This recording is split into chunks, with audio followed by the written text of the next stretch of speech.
Maksudnya itu bukan berubah menjadi Power Ranger atau Ultraman ya sahabat Dispendik. Maksudnya itu adalah membawa suatu perubahan atau dampak positif bagi bangsa kita. Nah, agar perubahan itu terjadi, kita bisa loh mulai dari hal-hal yang kecil. Misalnya dengan ngembangin bakat atau potensi yang kita punya melalui berprestasi. Kali ini nih aku bakal ngobrol-ngobrol bareng teman aku yang punya segudang prestasi di bidang pencaksilat. Langsung aja ya kita ngobrol-ngobrol bareng Evelyn. Assalamualaikum Evelyn. Waalaikumsalam. Gimana nih kabarnya? Alhamdulillah kabar aku baik-baik aja. Sahabat Dispendik juga pengen kenalan lebih deket nih sama Evelyn. Perkenalan diri dulu dong ke sahabat Dispendik. Hai sahabat, perkenalkan nama saya Evelyn Odelia Zabina. Saya sekolah di SMP Negeri 25 Surabaya, kelas 9. Saya berumur 15 tahun. Sahabat Dispendik, kepo gak sih kenapa kok Evelyn ini lebih tertarik dengan pencaksilat? Biasanya kan anak perempuan itu lebih suka dengan tari atau mungkin dance, masak. Kenapa sih kamu ini lebih tertarik dengan pencaksilat? Ceritain dong awalnya gimana? Nah, jadi gini. Awalnya sih aku nggak suka sama pencaksilat.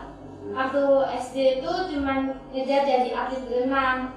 Berhubung jam latihan sama jam sekolah itu benturan, akhirnya nggak jadi ikut klub renang. Nggak lama kemudian orang tua itu tahu kalau di daerah sekitar rumah itu ada cabang pencaksilat. Ya aku didaftarin ke pencaksilat itu. Awalnya aku nggak suka sih. Terus karena aku ada rasa penasaran, terus ingin coba-coba, ya akhirnya aku coba ikut latihan.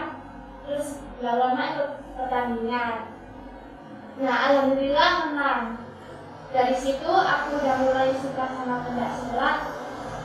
Yang awalnya cuma coba-coba, sekarang udah jadi suka. Karena di pencaksilat itu bisa menambah teman-teman, bisa menambah pengalaman di kejuaraan, dan bisa menambah prestasi. Berarti kamu ikut pencaksilat ini nggak sengaja ya?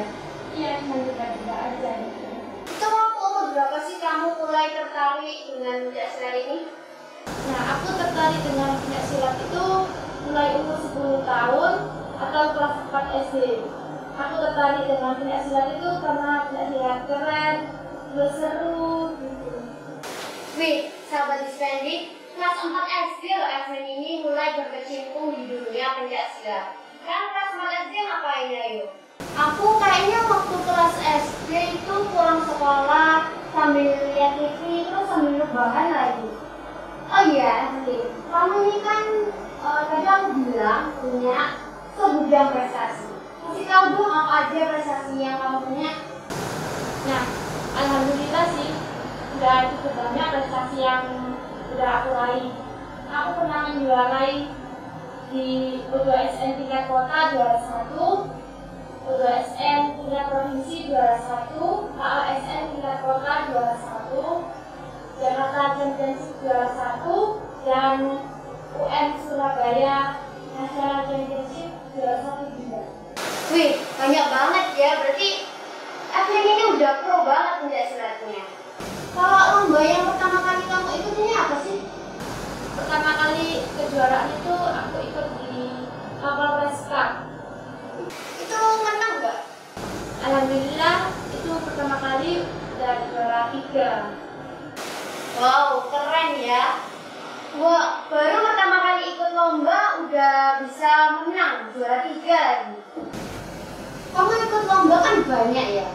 Kamu cari info lombanya itu sendiri atau tanya-tanya teman gitu? Kadang kalau informasi tentang lomba itu tanya teman-teman. Terus kalau misalnya pelatih udah ada informasi, pelatih langsung kabarin ke atlet-atlet. Terus kita itu tugasnya cuma lihat pelatih aja. Jadi kamu cari info lombanya itu dari pelatih ya? Nah, Kamu emang latihan di mana sih kok sampai jago dan berprestasi kayak gini? kalau latihannya, aku latihan di perguruan silat Songgaling yang tepatnya berada di Jalan Sambiar Kulon. Di sana itu dilatih oleh Bapak Sukadi. Nah, di sana itu mulai atlet yang tidak bisa itu dilatih sampai benar-benar bisa menguasai semua teknik dan bisa memenangkan kejuaraan. Itu latihannya setiap hari. Nah, kan latihannya dibagi 2 sesi. Ada latihan umum, ada latihan atlet. Kalau latihan umum itu hari Senin sama Kamis saja. Kalau latihan atlet itu kadang 1 minggu 3 kali, kadang 1 minggu bisa 4 sampai 5 kali. Tapi kalau ada kejuaraan itu hampir setiap hari sih latihan. Hampir setiap hari ya? Iya. Kalau pandemi kayak gini juga masih sering latihan? Ya, kalau pandemi itu masih sering latihan, cuma dibagi-bagi. Kalau sabuk hitam sama sabuk kuning, latihan tambahannya hari Selasa sama hari Jumat. Kalau sabuk hijau sama biru itu latihan tambahannya hari Rabu sama Sabtu. Itu gunanya dibagi-bagi biar mencegah penyebaran virus corona. Nah, di latihan itu juga masih tetap mengikuti protokol kesehatan. Jadi tetap latihan tapi dibagi-bagi ya biar menghindari penyebaran virus ini. Iya. Pencaksilat ini kan prestasi dan akademik. Ada nggak prestasi akademik kamu? Ceritain dong. Kalau prestasi akademik itu ya alhamdulillah sih, kalau masalah pelajaran masih bisa ngikutin dengan baik. Terus alhamdulillahnya lagi yang tahun kemarin itu masih bisa dapat ranking, masih masuk 10 besar. Wih, berarti walaupun Evelyn ini berprestasi di pencaksilat tapi akademiknya nggak lupa ya, tetap harus seimbang. Kalau support dari sekolah, guru-guru, teman-teman itu kayak gimana sih? Nah, kalau support dari sekolah sama guru-guru itu mereka tuh izin beberapa hari karena ikut pertandingan. Kamu pernah nggak ngalamin nervous waktu lomba gitu? Kalau pernah, gimana sih cara kamu ngatasin nervous ini? Pertama kali ikut kejuaraan sih pastinya nervous ya. Nah, kalau udah sering ikut kejuaraan, lama-kelamaan rasa nervous itu hilang, terus kayak udah biasa gitu. Nah, kalau aku sendiri cara ngatasinnya tuh kayak yakin, terus percaya diri kalau aku tuh bisa. Terus kalau masalah menang kalah itu urusan nanti, yang penting aku udah berusaha. Nah, dibalik aku berusaha itu aku ingat-ingat kalau aku tuh ada dukungan dari orang tua, keluarga, pelatih, guru-guru, teman-teman, dan sekolah. Ada nggak momen waktu lomba, momen yang paling berkesan gitu? Kalau momen di lomba itu ada sih waktu di Jakarta. Awalnya itu kan kayak takut gitu, takut jalan. Nah, tapi itu aku udah selesai pertandingan. Di situ aku dapat banyak teman di Jakarta. Terus ya paling aku ingat itu cedera gitu. Jadi momen yang paling berkesan kamu itu cedera ya? Kamu pernah nggak sih ngalamin cedera gitu? Kalau yang namanya pencaksilat sih udah sering cedera, tapi alhamdulillah nggak sampai cedera berat kayak patah tulang, nggak sampai separah itu. Cuman kayak luka ringan atau tergilir aja. Oke, berarti nggak itu ya, belum pernah cedera berat gitu. Alhamdulillah belum pernah. Alhamdulillah. Terus trauma nggak sih habis cedera itu? Nah, kalau trauma karena cedera itu nggak pernah. Soalnya kalau ngikutin rasa trauma itu bisa menghambat semangat berlatih. Kayak semisal aku nggak mau ikut latihan lagi, aku nggak mau ikut kejuaraan. Nanti kalau terulang kembali itu gimana itu? Oke, berarti nggak trauma sama sekali ya? Enggak.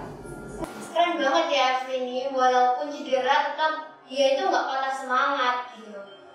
Evelyn, kamu ini kan siswa yang berprestasi ya. Kasih tahu dong ke aku sama sahabat Dispendik, biar kita ini juga bisa loh berprestasi kayak kamu ini. Nah, itu tipsnya tuh pasti ada kemauan tinggi. Kalau nggak ada kemauan tinggi pasti nggak bisa lah. Nah, itu kalau udah ada kemauan tinggi, nomor 2 itu rajin berlatih.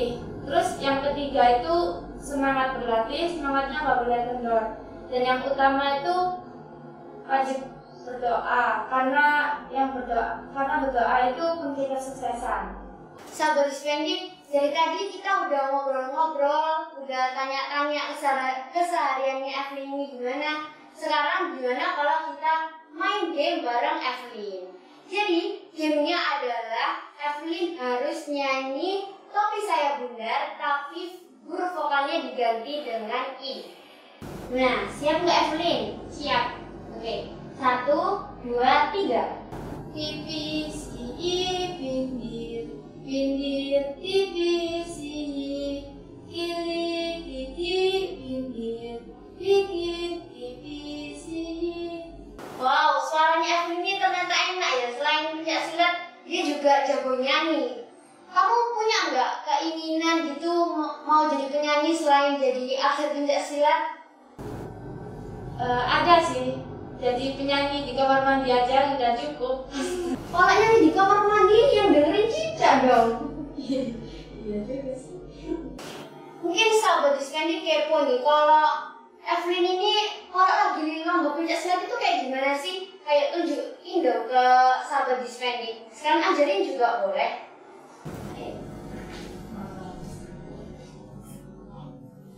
Nah, jadi di pencak silat itu ada 3 gerakan dasar, ada pukulan, tangisan, dan tendangan. Jadi di sini aku cuman kasih contoh pukulan sama tangisannya aja. Oke. Ini pukulan bawah. Ini sekarang bawah. Nah, sasarannya di perut. Ya. Kalau ini pukulan atas. Ini. Nah, ini sasarannya di kepala. Kepala. Oke. Terus ini tangisan atas. Gini. Kamu ini kayak atlet pencak silat tapi kok jadinya malah kayak mau senam ini. Gimana ini? Oh, kayak gini ya? Nah, Ya, kayak gini. ini untuk menghindari serangan pukulan. Kayak gini. Nah, terus ini Gini. Susah ya?